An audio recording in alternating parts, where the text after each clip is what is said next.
Welcome to The Culture Shift. We want this podcast to empower you as leaders to make impactful change in your workplace. I'm Vicki Baars, and I specialise in transforming organisations through equity, diversity and inclusion initiatives. In each episode, we'll delve deep into the fascinating world of workplace culture.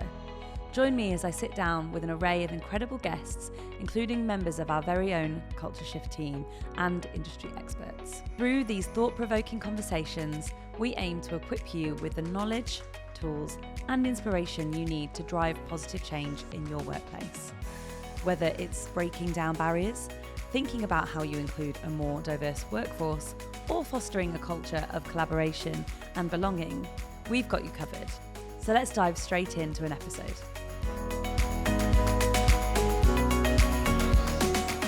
Thank you for joining us on another episode of The Culture Shift. I'm really pleased to be joined by Yvonne Alozie Obi. We're going to be talking about finding joy at work and all the ways in which that's important through psychological safety, through our relationships with our employees and our employers, and thinking about how we understand growth and a fixed mindset and how we find the things at work that give us joy.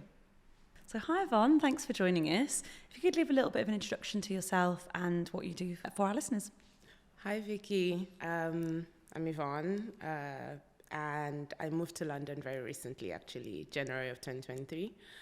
So my current day job is I work in a bank as a diversity and inclusion specialist and director, but I also work as an executive and performance coach within the bank as well. And outside of the bank, I'm a PhD candidate, and my research really focuses on brain-friendly learning, flow, well-being, and self-reflection.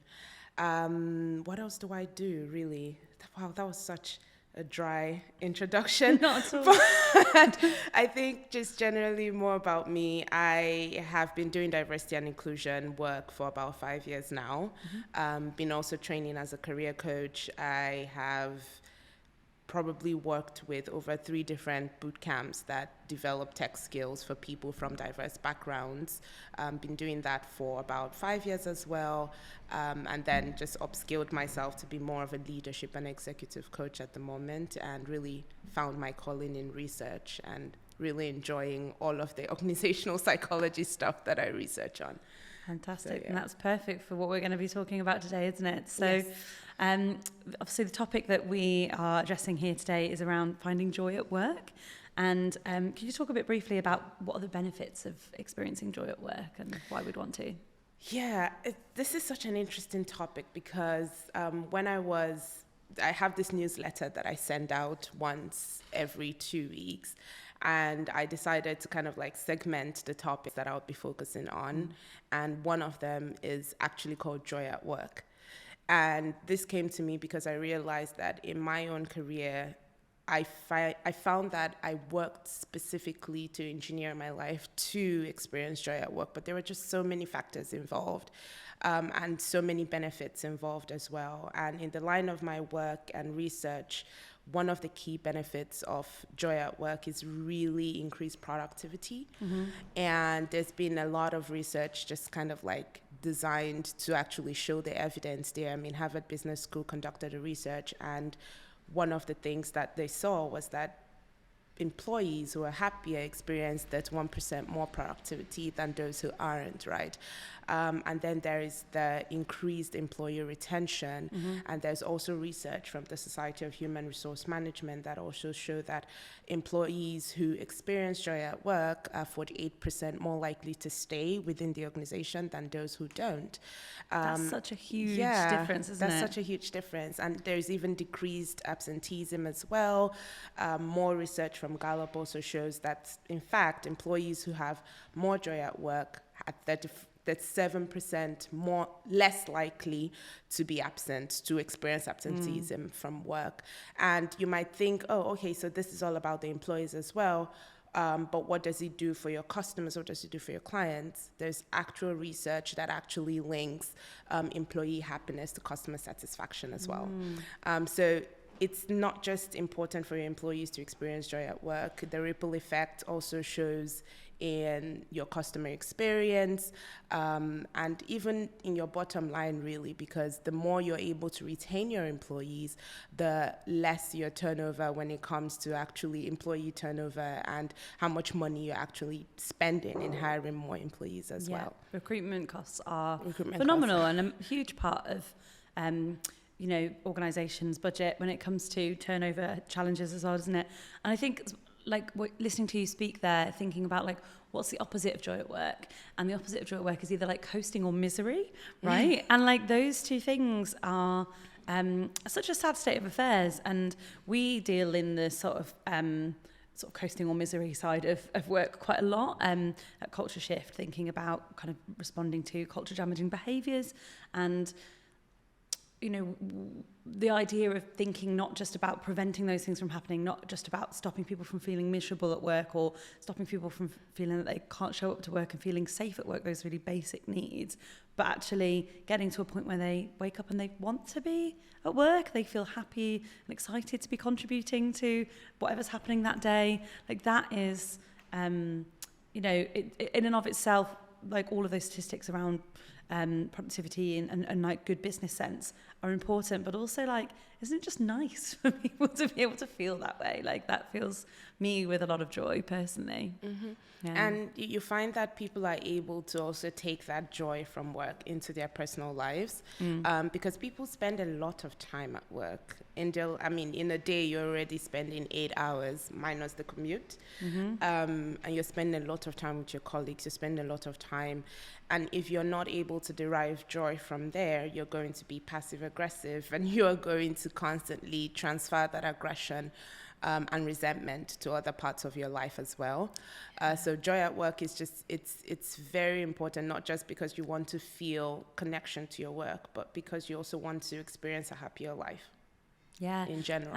And actually, like that point around resentment, like it can really fester if you're not happy in your tasks or in your interpersonal relationships at work. Like that can have such a huge knock-on effect on the people around you as well. And like misery spreads, right? Like it's actually like it's infectious. And like if you are having a bad day, it's so easy for that to have a knock-on effect with someone else. And so really thinking about how we foster like happiness is just like pivotal, I think, for creating communities where people can feel happy and comfortable at work. And that's not to say like everyone has to be like pretending to be happy, like the Lego movie style, like fake happiness. Everything is awesome. I love that film, by the way. It's like one of my favorite references. But it's not to say that everyone has to like pretend everything's okay, because there will be things that will be challenging and difficult and hard, but it's about sort of like being able to come at those with resilience, right? And if you're experiencing pockets of joy at least at work, if you feel that all of your particular needs and basic needs are being met at work, then you will be more likely to be able to address those challenges and those failures and those things that might be harder for you to take on at work with, like you say, resilience, I think, is key there. Yeah. I also think that even definitely you want people to be authentic at work. So people sometimes also you have to also give people some of the tools and resources that they need to continue to cultivate joy. As an employer, you definitely want to make sure there's psychological safety. You want to be able to measure that through and through. I've worked with organizations where there is actually a metric for making sure that their psychological safety, whether it's reducing or increasing, and what are the potential issues, right? So that can be measured through employee surveys. But as much as there is psychological safety on the side, you also want to give people tools to tap into positive psychology interventions, right? So that they don't always have to feel that, oh, I'm expected to be happy, but what if I'm just not happy? Like, what can I do? And that's when you're actually equipping people with what they need. And if you're teaching people gratitude, if you're teaching people how to affirm themselves, if you're teaching people resilience, if you're teaching people how to have this too shall pass attitude, if you're teaching people how to connect with their values, how to self-reflect, how to take pauses, how to actually conduct work values as well. because sometimes people's values, personal values and work values are not just aligning with the situation they're in. And if they don't know how to assess that, or if they don't know how to reflect on that, they may just not know the root of their problems. So equipping people with the tools that they actually need to start thinking about their well-being holistically is actually helpful, in addition to psychological safety as well. Yeah. And it's sort of thinking about Maslow's hierarchy of needs. It's like making sure those basic needs are met, right? So you can move up the triangle and you can start to help people to kind of build better self-esteem and to actualize into things they want to be doing. So helping people progress through their career, I guess, is one of those things. And also celebrating success, right? I think a big part of why I love working at Culture Shift, and one of the things we do well, is we really celebrate each other. We celebrate the small things and we celebrate the big things, and we're like quite insistent on it. And it just feels nice to have that collective like joy and that collective celebration of like, this has gone well. And it can be basic things like someone helped me fetch the shopping from downstairs, all the way up to like someone got an award or someone's, you know, completed a massive project. And it's sort of that collective celebration is, for me, like one of the ways in which I really love that we do joy at work. Yeah. Basic needs are so important. Like, there's lots of study that actually show that job security is very closely tied to people's happiness at work. And so making sure that, you know, you're paying fairly, you're meeting people's basic needs, and then, like you said, just kind of like move up the ladder from there, making sure that you're meeting people's psychological needs. Do people actually feel a sense of belonging? Do they feel valued? Do they feel respected? Are their esteem needs met at work as well? These are some of the things employers can actively think about. And then the other part of what you said as well, self-actualization, helping people advocate for themselves, empowering them too, but also intentionally providing opportunities for them to talk through their goals, their career challenges with their managers, right? So, I mean, there's some part on people as well, the role they have to play. And that's where we come back to equipping people with the tools, like encourage people enough to grow and then, you know, learn more. And that's where personal development and growth mindset come from. The more you kind of like teach on the power of the growth mindset, the more your employees are able to see things as an opportunity to grow and are able to think through, okay, what could be the next step for me? What do I need to learn on? What do I need to improve? What is this trying to teach me? And you can see them actively moving from a place of feeling stagnant or stuck to a place where they're actually experiencing authenticity, bringing their best selves to work, and ultimately just cultivating that joy at work as well. Yeah, and listening to you speak there, one of the things I was thinking about was sometimes that growth mindset might mean that the person leaves the organisation because they've outgrown the organisation, like where they, like, you know, we work in mostly hierarchical setups in a lot of businesses and companies and public sector, or any kind of workplace tends to have some level of hierarchy. And if people want to progress in their career, they may reach a limit within that organisation. And actually, I think there's something really beautiful about really being really honest with people about whether or not that's the place for them to stay and where they can move on to.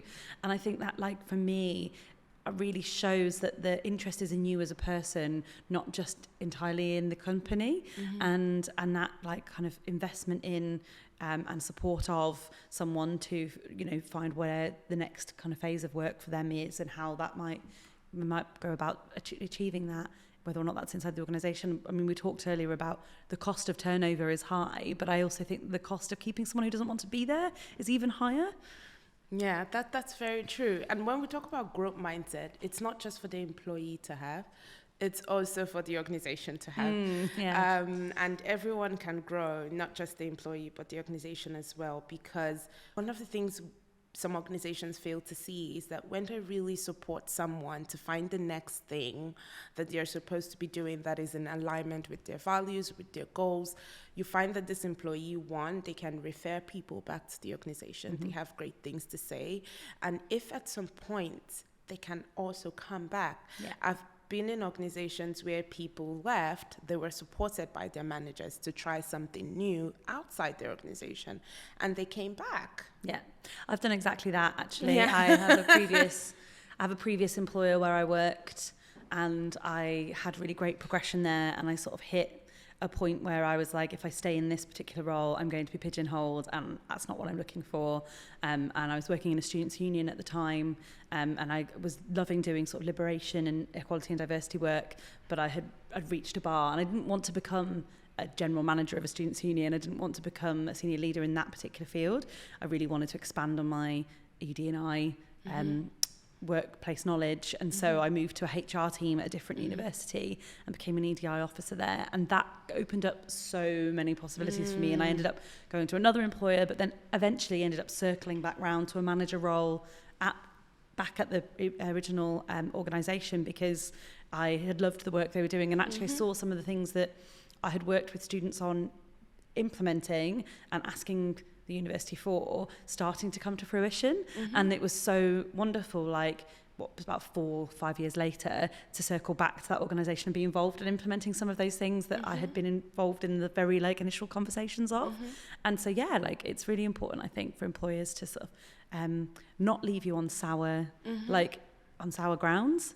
Yeah, it's usually a challenge because they just feel so threatened by people's growth, but people's growth just mean that, like we said about productivity, they're bringing so much more to the table, and even if their growth means that they leave, there's always a potential that they come back, or they refer people, or they come back in different capacities, even if it's board advisory capacities, even if it's being a client, like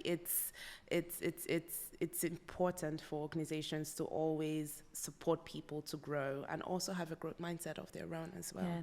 I'd never thought about companies having alumni before, but I think that's kind of how it works, right? Some of the big four do have alumni and really, really invest in their alumni networks. Yeah. I don't want to name names on the podcast, but some of the big four management consulting companies really that would make sense, especially if you're a kind of organization that's investing so much in graduate traineeships and building those skills. You may not hold on to all of those people, but them having loved the experience that they've had with you, having felt that they have had like a joyful time and a time where they've been able to grow and develop as employees and as individuals, then why wouldn't you want to keep hold of that relationship, and why wouldn't you want to foster the possibility of them referring people in or coming back or just speaking really highly of you? I think that's of benefit to sort of any business to have that sort of mindset. Yeah, I agree with you 100% of that. So thinking a bit more about, if people are listening to this podcast, what they could be doing as employers or leaders to build joy at work and to think about sort of well-being and psychological safety, if you've got any sort of ideas or hints and tips that we could share. First of all, let's talk about what is actually psychological safety. I mean, we hear it a lot, and a definition was coined by a Harvard Business School professor, Amy Edmondson, and it is really people's ability to take risks, to speak up, to share their opinions without fear of reprimand. And psychological safety there's been a ton of research that tied to improved well-being, improved happiness for employees as well. That's tied it to innovation, creativity as well within the organization. And psychological safety is really important, especially when you have a diverse pool of individuals.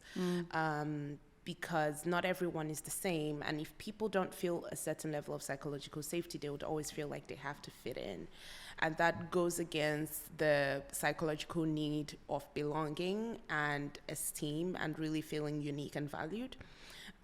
So if you're not meeting your psychological safety needs for your team, you're basically canceling out all the other things we've spoken about, which are the basic needs that people need to actually be their best and contribute their best to the teams.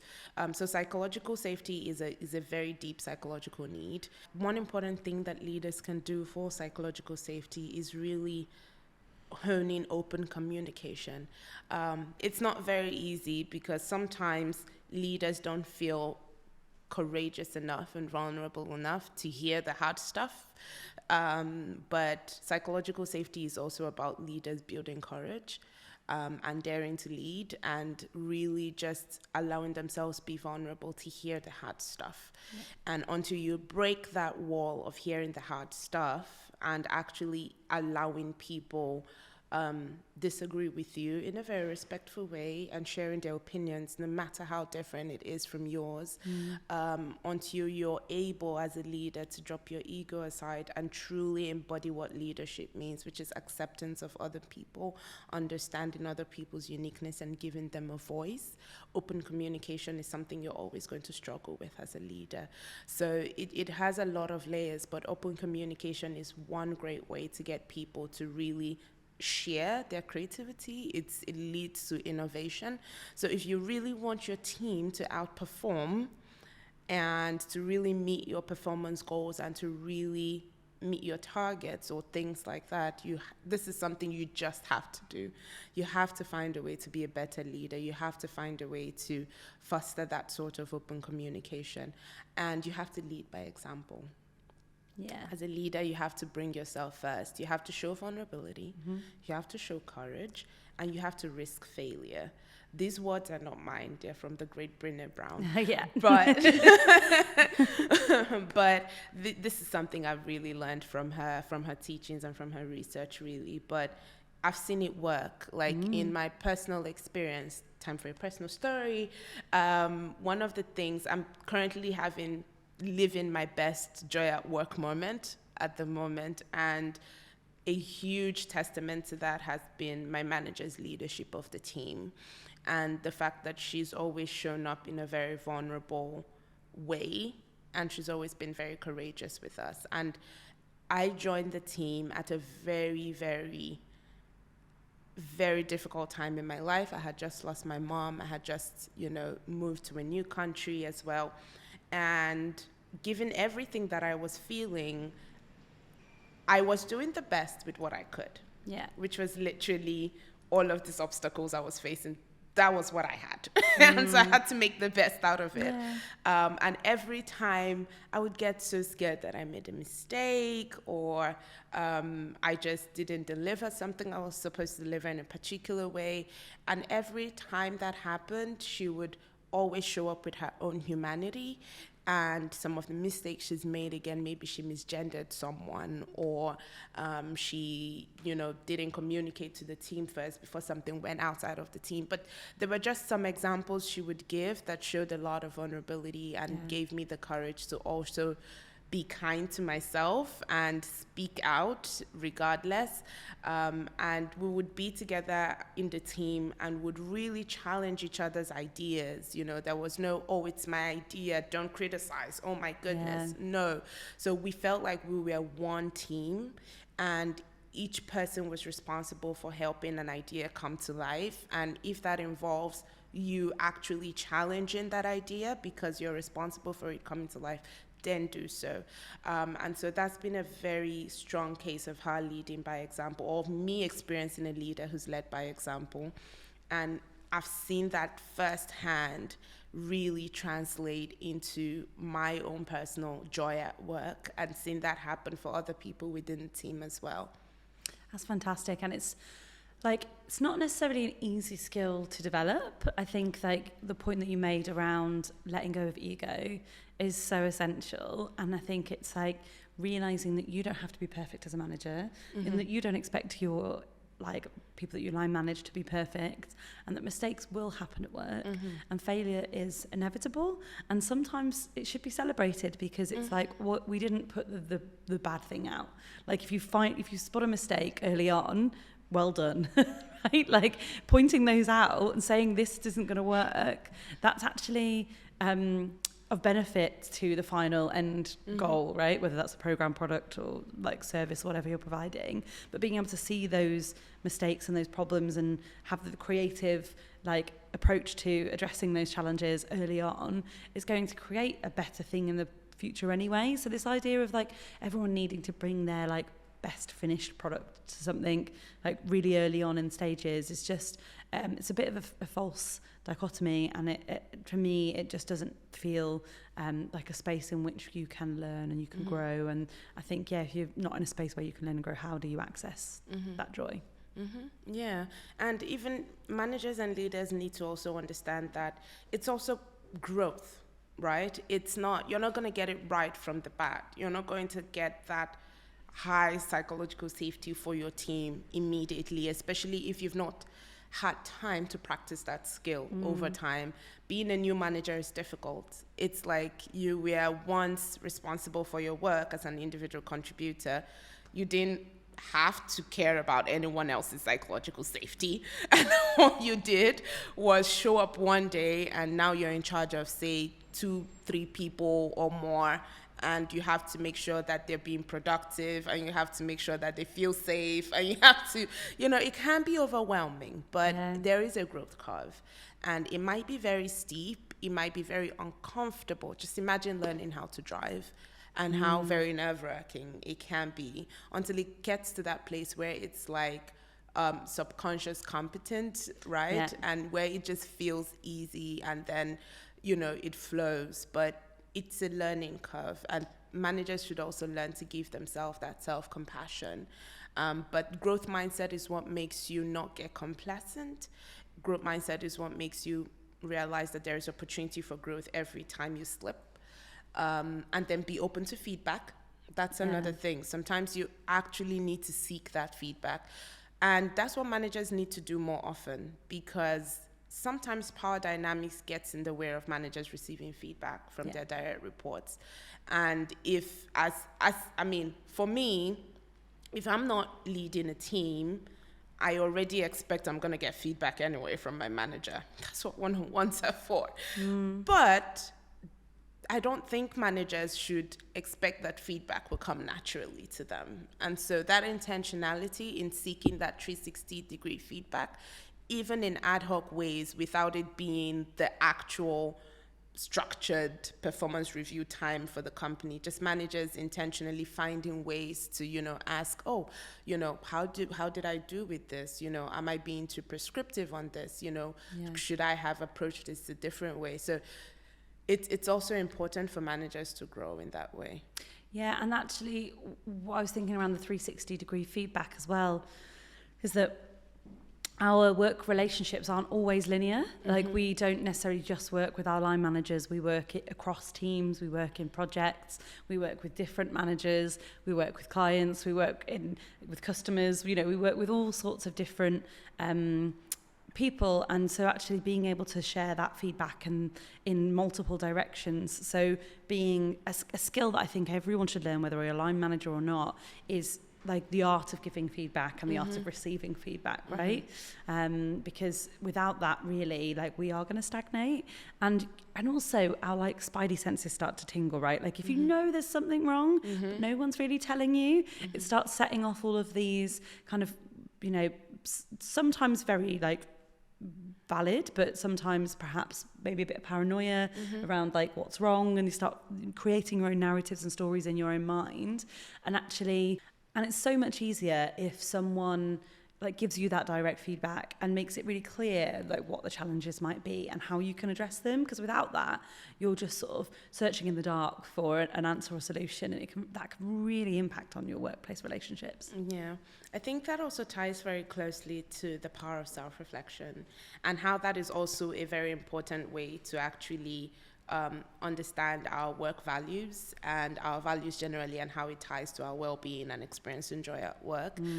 Self-reflection just gives us that moment to really just pause, take stock, take inventory, and even if that means seeking feedback from other people and asking them what's going on, performing our own personal assessments, there's so many tools for leadership potential performance assessments as well out there for you to actually know how are you performing right now?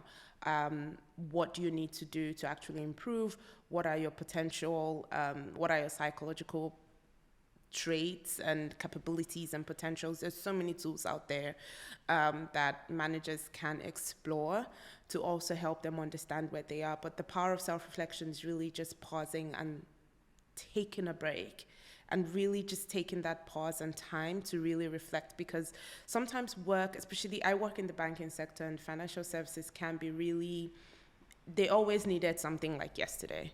It's never like, everything is always due. Everything. If you ask someone what is the deadline for this, and they're like, well, we're already late, but I can give like another week, and you're like, why are you bringing it to me now if it's been due by like a week ago?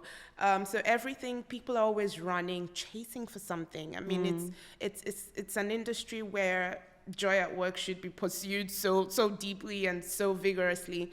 And it's hard to actually take a pause. I felt like I was personally on autopilot for months. Like I just did not feel like I was in the driver's seat.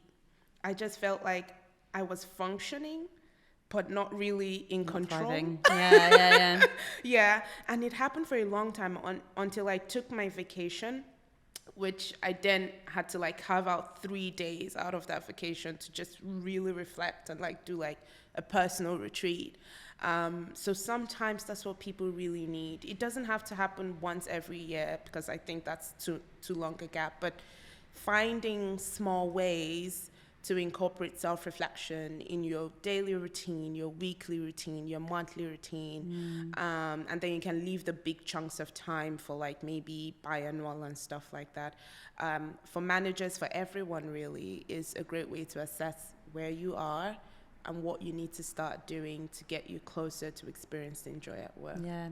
I often take like, you know, the sort of personality trait exercises you can do for team building, and I've done a lot of them and I've always enjoyed doing them. I take them with a pinch of salt because I think we can live by the like, well, I'm an ENTJ, like kind of, you know, I'm not actually, I can't remember what my Myers-Briggs profile is exactly because it's been a very long time since I've done it, but you know, the Myers-Briggs, the Bell-Bins, I can't remember what the one is with the 4 things with the, I think it's the yellow being creativity. And I actually remember the moment of doing that and feeling like I'm not a creative person, and I got really like affronted by the outcome of it. And I then learned to sort of actually take those sorts of exercises as a moment for self-reflection, as a moment to sort of say, how do I operate in this particular sphere, in this environment, in relation to these people, and like, what does that mean, and how do I want to change that as well? Because I don't think these things are like completely determinate, right? I think they are like situational and momentary. But there are other very strong assessments that actually help you understand things like your strengths and your weaknesses, but not in terms of your personality, but mostly in terms of your capability. Yeah. Which are very two different things. Your traits are sometimes, research shows that your traits are fairly consistent over time and don't necessarily change. But your capabilities can change. Yeah. Your capabilities can grow. They can be improved. So there's been a lot of research and a lot of people who have contributed and made it their focus, like PsyCap, to focus on those capability improvements over time and assessments. So there are lots of assessments around your psychological capabilities. So things like your emotional intelligence, your resilience, your mental agility, your emotional agility, your persistence, and your ability to bounce back. So I think that's persistence and resilience as well. There are also other types of psychological capability assessments like the Gallup strengths and weaknesses, and you can really think through, am I an executions person or am I a strategy person? Yeah. And things like that can help you really understand why you're struggling so much with a piece of work and it's draining you. It doesn't mean that you have to avoid the things that you're not so good at, but it gives you a development plan for your weaknesses. And when you have that level of clarity, you can have that conversation with your manager, you can have that conversation, you can set goals to either improve that or find the balance, or even pursue your strengths more, because really that may just be where you shine the most, and that may just be what brings you the most joy. And personally, in my experience, like, it also ties back to courage, right? And there are some projects I've been given to work on, and I'm like, I don't want to do this anymore. And I'm like, I'm going to do my best right now to deliver with the best to the best of my ability. But I know that this project is timed. I know that there is a time frame. And after that, I'm going to move on to something else. And I need to have the courage to have that conversation and move on to that. Because I know that's what's going to help me sustain the joy that I feel right now. So, yeah. It's so frustrating if you are stuck on a project that you feel that you aren't particularly like capable of doing that work, and you can't articulate that or find the learnings and development in that. So I think I've had quite a few moments where I've realised that I am like a real idealist person, and I like can generate loads of new ideas, but actually like seeing something through to final completion is such a massive challenge for me. And very recently actually I had that conversation with my line manager, and I just was like, I'm going to be really honest, like I thought I had not finished this piece of work, and when I looked back at it, it was 90% done, and I could have just sent it to you in that state, and I just sat on it for weeks, and then it's felt like it's dragged, and I feel like I haven't achieved, and you're right, like circling back to joy, and you feel that joy when you get that sense of, for me, I really enjoy that sense of completion, but for some reason struggle to get there. And so acknowledging those challenges along the way and feeling safe and able to do that with your manager is great. And I think, being able to be honest with your line managers about what you feel you're capable of doing and what you feel is a success for you and what you feel is a challenge, and then being able to like share that with your line manager is really important, isn't it? Yeah. And if the funny thing about this conversation is that you see how it all ties back. It all ties back to psychological safety, the role of the employer in also training their managers to be able to cultivate that psychological safety, leading by example, allowing space for feedback, open communication, while supporting your direct reports to actually be the best that they can be as well. So it all ties together. Joy at work is not just the responsibility of the employees, or is it just the responsibility of the employers? It is really the responsibility of everyone involved, all of the stakeholders involved, the employer, the employee, the manager. And at the end of the day, joy at work also demands ability to self-reflect. It demands vulnerability. It demands courage for us to build the level of safety that we actually need, and to be able to speak up and advocate for ourselves. Yeah. I think that's all we have time for today, but thank you so much. It's been a really interesting conversation. I've loved talking with you about how we find joy at work, how we as individuals foster that and find that, how we have as line managers have responsibilities for creating psychological safety, allowing people to have a growth mindset, and really understanding like what those basic needs are in order to create that environment. So yeah, thank you. It's been great speaking to you. It's been great speaking to you. I really enjoyed the conversation as well. Thank you for tuning into this episode of The Culture Shift. We hope you found it insightful and informative. We really appreciate your support and value your feedback. So if you enjoyed this episode, please leave us a review, share your thoughts, and don't forget to hit the subscribe button to stay updated on when we release new episodes. If you're interested in our other content or how Culture Shift can help your organisation, check out our YouTube channel, website, or drop us a message, and I'll see you next time.